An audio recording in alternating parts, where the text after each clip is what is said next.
ನಾಡಿನ ಎಲ್ಲ ಬಂಧುಗಳಿಗೂ ಕೂಡ ದಯವಿಟ್ಟು ಪ್ರತಿಯೊಬ್ಬರು ತಪ್ಪದೆ ಶೇರ್ ಮಾಡ್ಕೊಳ್ಳಿ. ನೋಡಿ ಮಿತ್ರರೇ, ಎಷ್ಟೋ ಜನ ಪ್ರತಿಯೊಬ್ಬರು ಕೂಡ ಮಧ್ಯಮ ವರ್ಗ ಇರಲಿ, ಯಾವುದೇ ಒಂದು ವರ್ಗ ಇರಲಿ, ಪ್ರತಿಯೊಬ್ಬರಲ್ಲೂ ಪ್ರತಿಯೊಂದು ಮನೆಗಳಲ್ಲೂ ಕೂಡ ಪ್ರತಿಯೊಂದು ವ್ಯಕ್ತಿಗೂ ಕೂಡ ಯಾವುದೇ ಒಂದು ಏನೋ ಒಂದು ಕಾಯಿಲೆ ಅದು ಈ ಒಂದು ಯುಗದಲ್ಲಿ ಇದ್ದೇ ಇರುತ್ತೆ, ಈ ಒಂದು ಜಂಜಾಟದಲ್ಲಿ ಇದ್ದೇ ಇರುತ್ತೆ.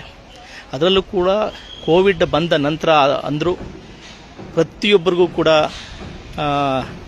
ನಮಗೆ ಅರ್ಥ ಆಗದೆ ಇರತಕ್ಕಂಥ ಎಷ್ಟೋ ವ್ಯಾಧಿಗಳು ನಮ್ಮನ್ನು ಕಾಡ್ತಾ ಇರುತ್ತೆ. ಸೊ ಪ್ರತಿ ತಿಂಗಳಾದರೆ ನಮಗೆ ಈ ಮನೆಯಲ್ಲಿ ಚಿಕಿತ್ಸೆಗಾಗಿ ಅಥವಾ ಔಷಧಿಗಳಿಗಾಗಿ ಎಷ್ಟೋ ಹಣವನ್ನು ನಾವು ವ್ಯಯಿಸಂಥದ್ದಿರುತ್ತೆ. ನಿಮ್ಮೆಲ್ಲರಿಗೂ ಕೂಡ ಇದೊಂದು ವಿಶೇಷವಾದಂತಹ ಸುದ್ದಿ. ದಯವಿಟ್ಟು ತಪ್ಪದೇ ಪೂರ್ತಿಯಾಗಿ ವಿಡಿಯೋ ನೋಡಿ ಮತ್ತು ಕಡ್ಡಾಯವಾಗಿ ಶೇರ್ ಮಾಡ್ಕೊಳ್ಳಿ ಬಂಧುಗಳೇ. ನೋಡ್ರಿ, ಇದು ಚಿಕ್ಕಬಳ್ಳಾಪುರ ಜಿಲ್ಲೆಯಲ್ಲಿ ಭೋಗನಂದೀಶ್ವರ ದೇವಸ್ಥಾನದ ಸಮೀಪ ಮುದ್ದೇನಹಳ್ಳಿ ಗ್ರಾಮದಲ್ಲಿರ್ತಕ್ಕಂತಹ ಸತ್ಯಸಾಯಿ ಹಾಸ್ಪಿಟಲ್ ಅಂತೇಳಿ ಬಂಧುಗಳೇ. ಇಲ್ಲಿ ಯಾವುದೇ ಕಾಯಿಲೆ ಇರಲಿ, ಮತ್ತೊಂದು ಸಾರಿ ಹೇಳ್ತೀನಿ, ಯಾವುದೇ ಕಾಯಿಲೆ ಇರಲಿ, ಯಾವುದೇ ವ್ಯಾಧಿಗಳಿರಲಿ, ಆ ಒಂದು ಕಾಯಿಲೆಗಳಿಗೆ ಆ ಒಂದು ವ್ಯಾಧಿಗಳಿಗೆ ಪ್ರತಿಯೊಂದು ಕೂಡ ಉಚಿತವಾದಂತಹ ಚಿಕಿತ್ಸೆ ಇರುತ್ತೆ ಮತ್ತು ಔಷಧಿಯೂ ಕೂಡ ಉಚಿತವಾಗಿರುತ್ತೆ.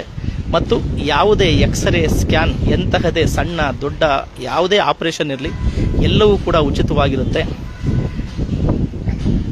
ರಾಜ್ಯ, ಹೊರ ರಾಜ್ಯ, ದೇಶದ ಯಾವುದೇ ಭಾಗದಲ್ಲಿರಲಿ, ಕೇವಲ ನೀವು ನಿಮ್ಮ ಆಧಾರ್ ಕಾರ್ಡನ್ನು ತಂದರೆ ಸಾಕು, ಮತ್ತು ನಿಮ್ಮ ಫೋಟೋ, ಒಂದು ಭಾವಚಿತ್ರ, ಒಂದು ಆಧಾರ್ ಕಾರ್ಡು ತಂದರೆ ಸಾಕು. ಅಕಸ್ಮಾತ್ ನಿಮ್ಮನ್ನು ಯಾರಾದರೂ ಇಲ್ಲಿ ಆರೈಕೆ ಮಾಡ್ಕೊಳೋದಕ್ಕೆ, ನಿಮ್ಮ ಜೊತೆ ನೋಡ್ಕೊಳೋದಕ್ಕೆ ಯಾರು ಇಲ್ಲದೇ ಇದ್ದರೂ ಕೂಡ ಇಲ್ಲಿ ವಾಲಂಟರಿಯಾಗಿ ರೋಗಿಗಳ ಜೊತೆ ಇರೋದಕ್ಕೆ, ಅವರನ್ನು ಆರೈಕೆ ಮಾಡೋದಕ್ಕೂ ಕೂಡ ಇಲ್ಲಿ ವಾಲಂಟರಿಯಾಗಿ ಸೇವೆ ಮಾಡೋದಕ್ಕೂ ಕೂಡ ಇಲ್ಲಿ ವಿಶೇಷವಾದಂಥ ವ್ಯಕ್ತಿಗಳು ಇಲ್ಲಿ ಈ ಜಾಗದಲ್ಲಿದ್ದಾರೆ. ಮತ್ತು ಇಲ್ಲಿನ ವಿಶೇಷತೆ ಚಿಕಿತ್ಸೆ ವಿಚಾರದಲ್ಲಿ ಏನಪ್ಪ ಅಂತಂತಂದರೆ, ಎಂತಹದೇ ವ್ಯಾಧಿ ನಮಗೆ ಸಣ್ಣ ಪುಟ್ಟ ನರ ಸಂಬಂಧಪಟ್ಟದ್ದು, ಮೂಳೆ ಸಂಬಂಧಪಟ್ಟದ್ದು, ಮತ್ತು ಸ್ತ್ರೀಯರಿಗೆ ಸಂಬಂಧಪಟ್ಟಿದ್ದು, ಹೆರಿಗೆಗೆ ಸಂಬಂಧಪಟ್ಟಿದ್ದು, ವಿಶೇಷವಾಗಿ ಮಧುಮೇಹ, BP, ಮತ್ತು ಏನು ಈ ನಿಮಾನ್ಸಿಗೆಲ್ಲ ನಾವು ಹೋಗ್ತಿಲ್ಲ, ನರ ದೌರ್ಬಲ್ಯ, ಮೆದುಳಿಗೆ ಸಂಬಂಧಪಟ್ಟಿದ್ದು, ಹೃದಯಕ್ಕೆ ಸಂಬಂಧಪಟ್ಟಿದ್ದು, ಯಾವುದೇ ಚಿಕಿತ್ಸೆ ಇರಲಿ ಎಲ್ಲವನ್ನು ಕೂಡ ಇಲ್ಲಿ ವಿಶೇಷವಾಗಿ ಫಾರಿನರ್ಸ್ ಏನು NRIs ಏನಿದ್ದಾರೆ ಅಲ್ಲಿನ ವೈದ್ಯರು, ಹೆಚ್ಚು ವೈದ್ಯರಿದ್ದಾರೆ, ಅವರು ನಮಗೆ ಮಕ್ಕಳಂತೆ ಇಲ್ಲಿ ಟ್ರೀಟ್ ಮಾಡ್ತಾರೆ ಬಂಧುಗಳೇ. ಒಂದು ಸಾರಿ ನೀವೇನಾದರೂ ಇಲ್ಲಿ ಬಂದರೆ ನೋಡಿದ್ರೆ